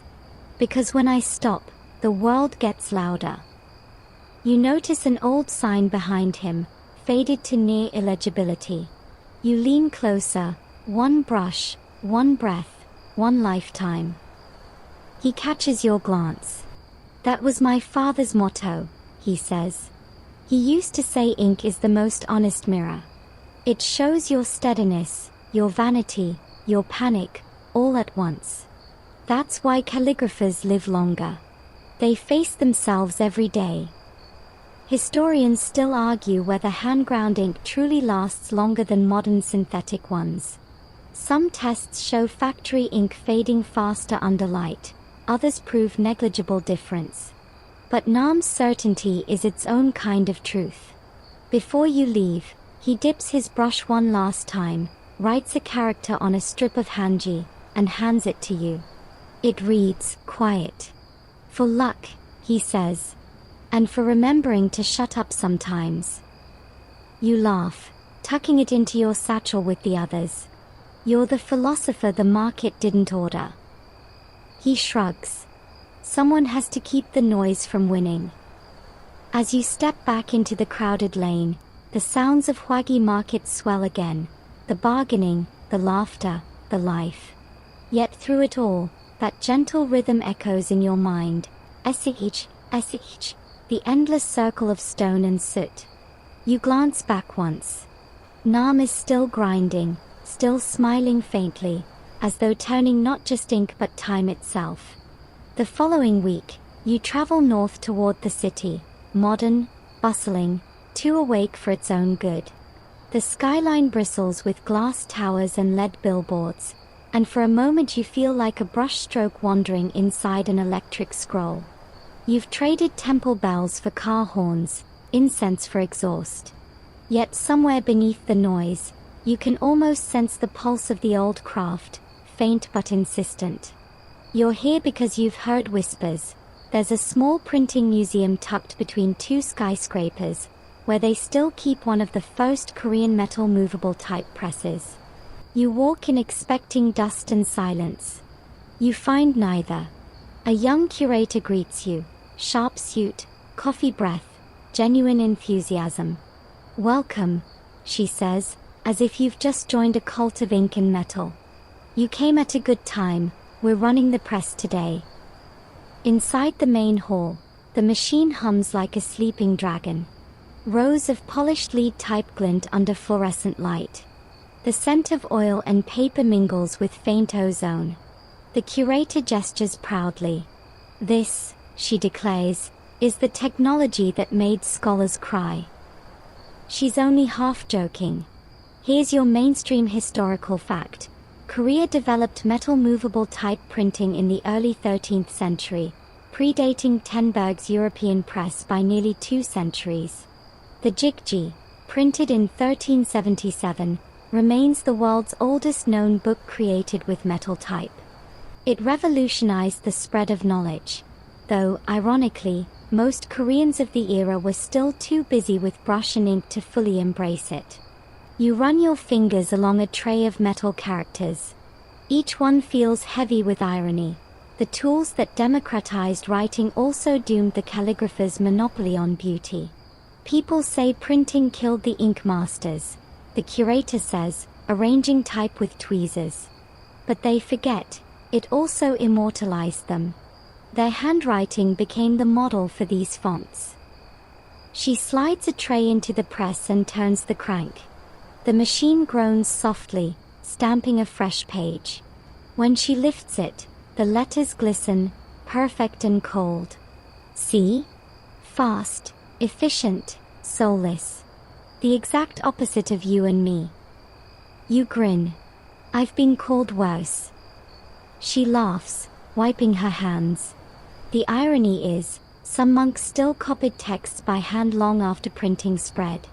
They said the brush allowed meditation, the press only allowed multiplication. You look at the metal letters again, uniform, obedient, eternal. Maybe repetition is meditation, you suggest. She tilts her head. Maybe. But historians still argue whether printing democratized knowledge or cheapened it. Did it empower thinkers, or flood the world with mediocrity faster? You both stare at the machine as it clanks through another page. It's hypnotic, industrial poetry. Want to try? She asks. You nod, step forward, and press your palms against the cool handle. When you pull, the lever moves with surprising grace, almost like drawing a brush across an enormous page. The sound echoes in your bones. Congratulations, she says. You've just done in 1 second what a monk used to do in a day. Feels wrong, you admit. Too quick. Exactly, she says. Speed has a smell.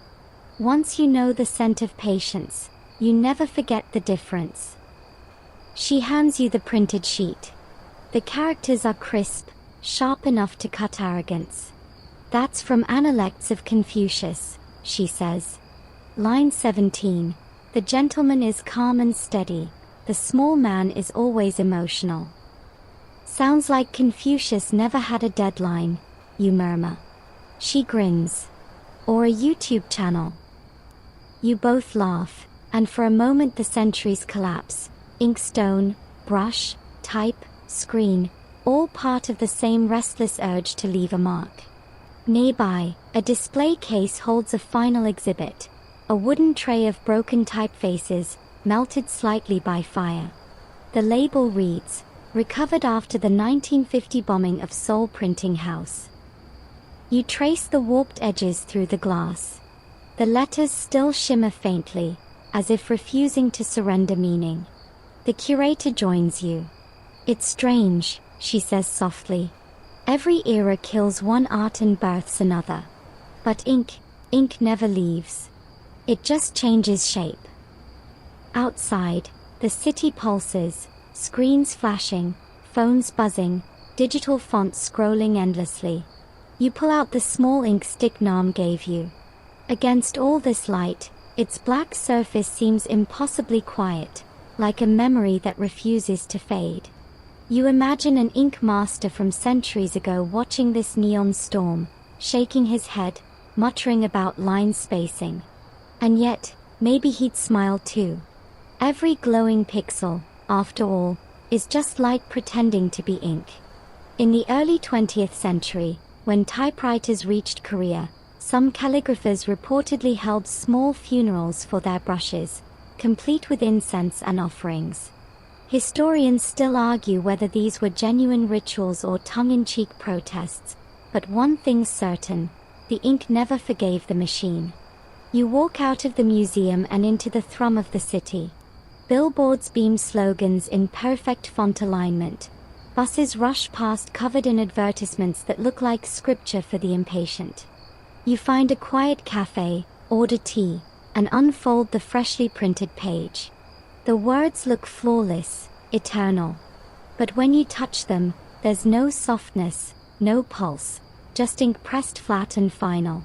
You take out Nam's ink stick, hold it beside the print. The contrast is almost cruel, one whispering with history, the other shouting in Helvetica. Maybe that's the point, you think. Every age gets the ink it deserves.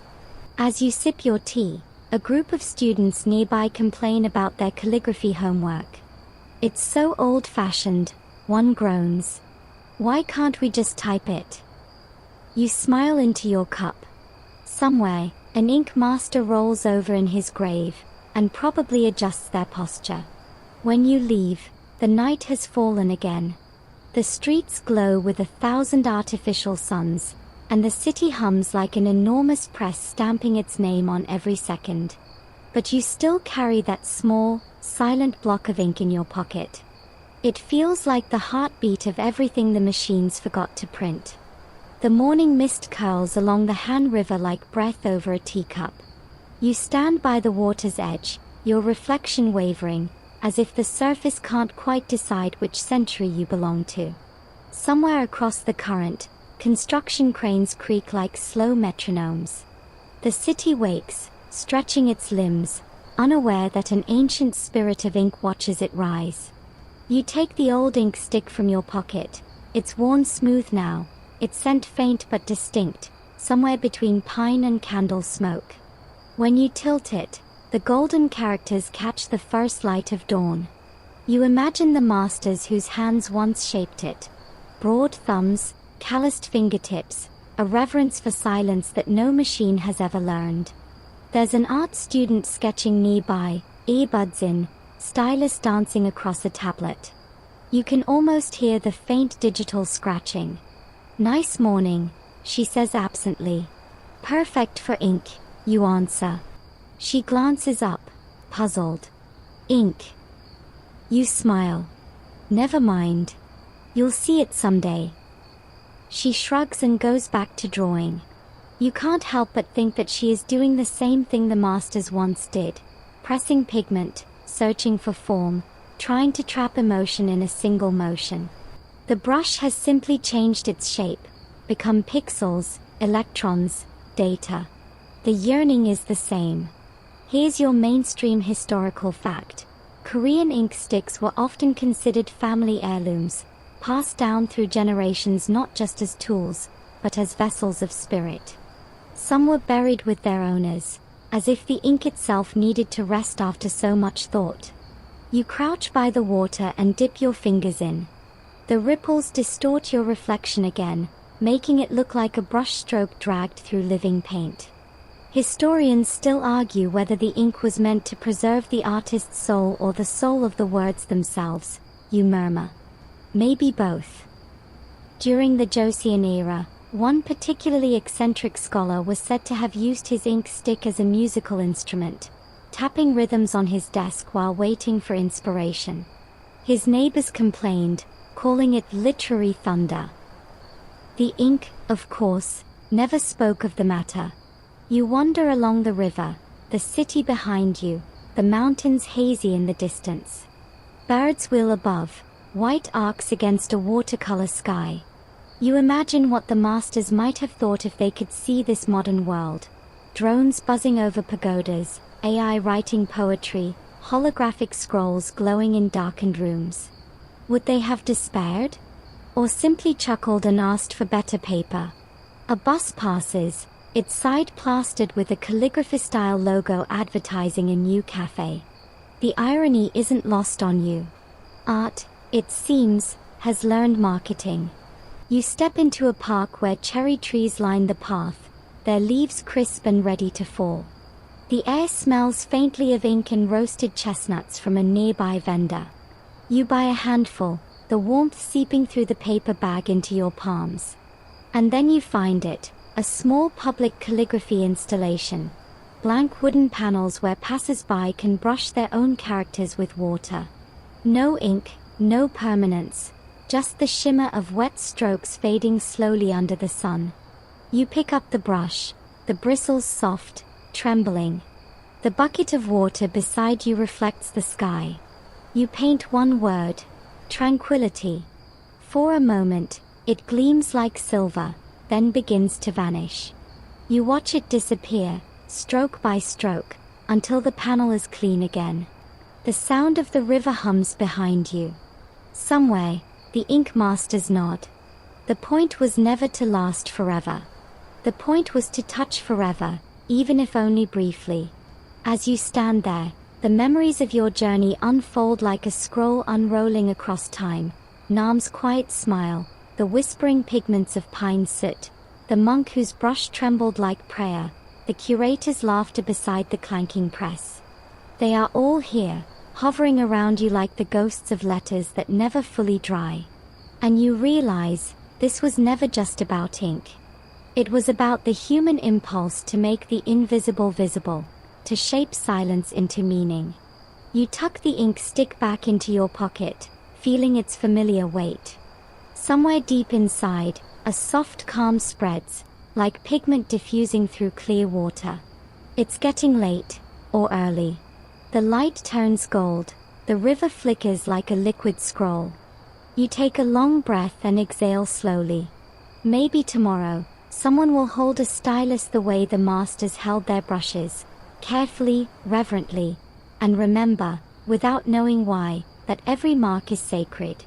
As the echoes of ink and water fade, you can let your shoulders drop, your breathing slow. The story has loosened its grip, the brush has lifted from the page.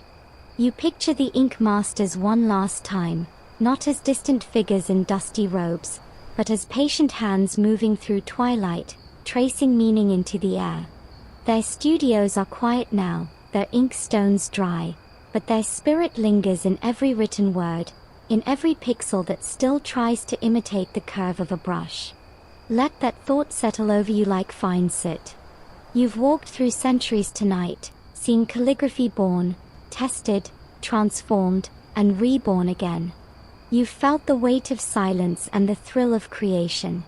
Even now, if you listen closely, you might hear it, the faint sound of a brush gliding across paper, slower and slower, until it becomes indistinguishable from your own heartbeat. There's no need to hold on to it. Ink was always meant to fade, so that the next hand could begin again. So breathe in the stillness. Exhale the noise. Imagine the ink dissolving into the air around you, filling the room with a gentle hush. And as your eyes grow heavy, remember, the masters never truly left. They are right here, in every mark, every line, every quiet moment between thoughts. Sleep well, my friend. Tomorrow will write itself.